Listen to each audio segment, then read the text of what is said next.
So, ayan. Hello, everyone. So, we're here back at our tambayan, ang classroom natin under the trees. Ayan. So, gaya ng sabi natin last video natin, we will be discussing today Newtonian mechanics. So, we're done discussing movements by describing it. So, the change in positions, via velocity, speed. So, tapos na natin lahat yon. This time, we will be answering the question, why do objects move?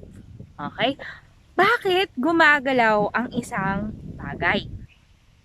Tanong, bakit nga ba? O, parang buhok ko ngayon, gagalaw-galaw siya. Bakit? So, why? So, we will be discussing about a branch of physics called dynamics. So, when we say dynamics, dinidiscuss nito kung paano gumagalaw ang isang bagay. And the answer there is because of force. Nung elementary tayo, pag sinabi nating force, it is basically a push or a pull. So, pag tinulak mo yung isang bagay, syempre gagalaw. Kapag hinila mo yung isang bagay, gagalaw. And that's basically our definition for force. So, bago natin kilalanin si Isaac Newton, balikan natin yung mga forefathers natin sa science.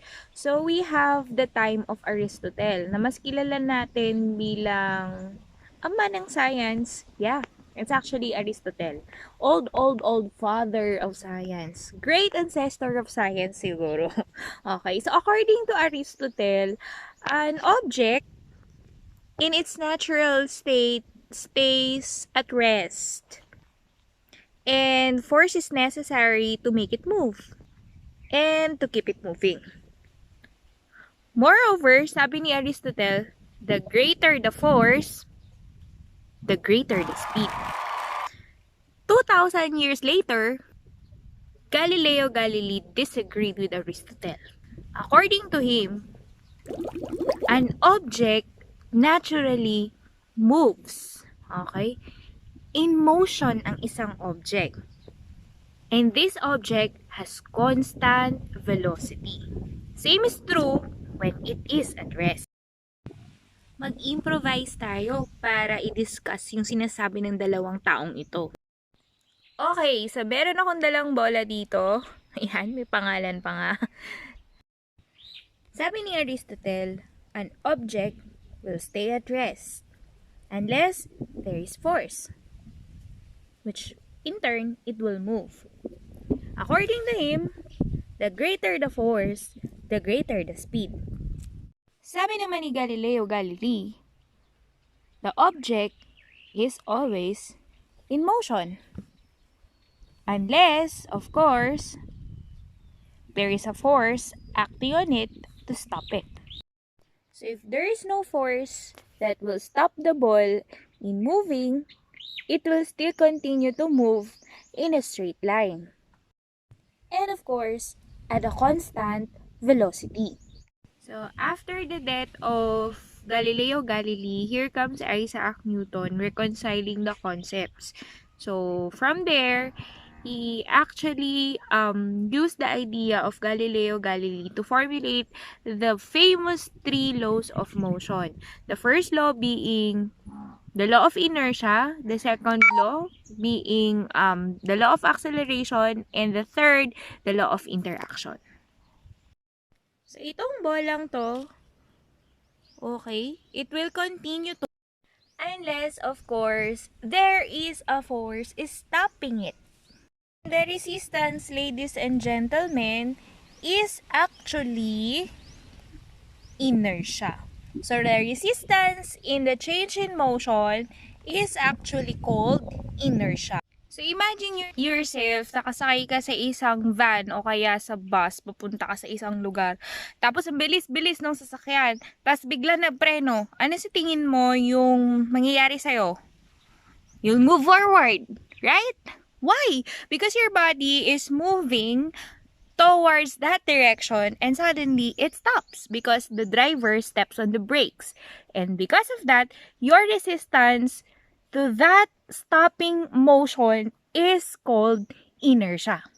Okay? Kaya kailangan natin ng seatbelt, diba? At may kinalaman dyan yung susunod nating law, which is the law of acceleration. By the way, your inertia is actually related to the concept of mass. The greater the mass, the greater the inertia. Of course, kung mas malaki ka, kung mas mabigat ka, mas mahirap mag-change yung iyong motion. Say for example, itong bolang ito, compared sa isang malaking tipak ng bato, ano yung mas mahirap kung maitulak? Siyempre, yun, yung batong yun. Tapos, mas mabilis ito kasi mas magaan siya or mas konti yung mass niya. So, yun nga, medyo napalayo tayo sa second law of motion. By the way, the second law of motion is the law of acceleration. So, according sa second law, acceleration is directly proportional to force and inversely proportional with the mass. Okay, for this concept, nag-improvise tayo. Meron akong dalawang identical plastic bags. Tapos, meron akong dalawang lace. Lace to ng dati kong school na doon ako nagtuturo dati. Yan. So, equal sila. And I have two stones. One big stone and one small stone. Ayan, gamitin muna natin itong isa.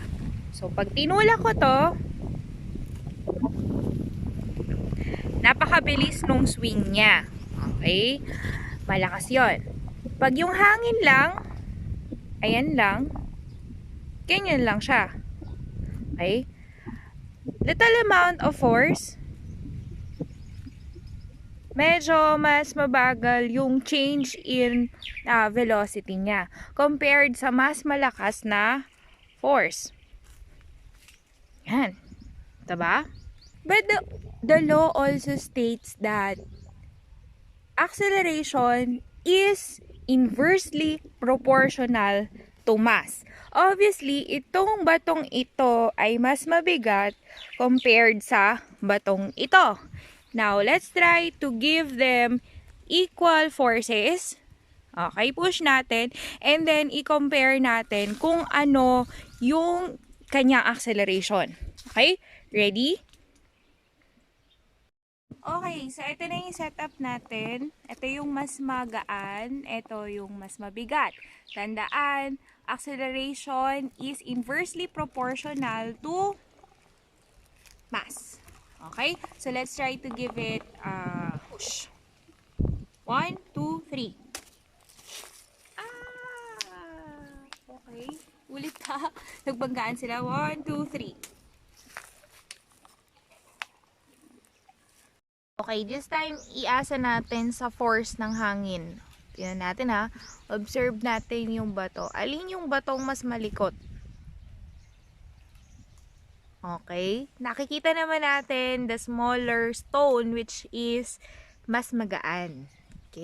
So, mathematically, pwede natin isulat yung second law as acceleration is equal to force over mass, where acceleration is directly proportional with force and inversely proportional with mass. Okay? Pwede natin i-manipulate tong formula na to. Madali lang. Pag ang hinahanap natin ay acceleration, so F divided by M. Pag ang hinahanap naman natin is F, okay, we simply cross multiply, so we have mass times acceleration. When we're looking for mass, we simply divide both sides by A. So we have F over A is equal to M. So ito lang, manipulate lang natin yung formula natin. Okay, for the last and the third law, which is the law of interaction. So, every action has an equal reaction. Okay, so action, reaction ito. So we will use again the ball to exemplify this concept. So pag binitawan ko yung bola natin, it will actually move downward, pull of gravity pababa. Pero yung ating sturdy seat ay magpo-push din pataas. Dahil nga interaction. Equal and opposite action. 1, 2, 3. Okay.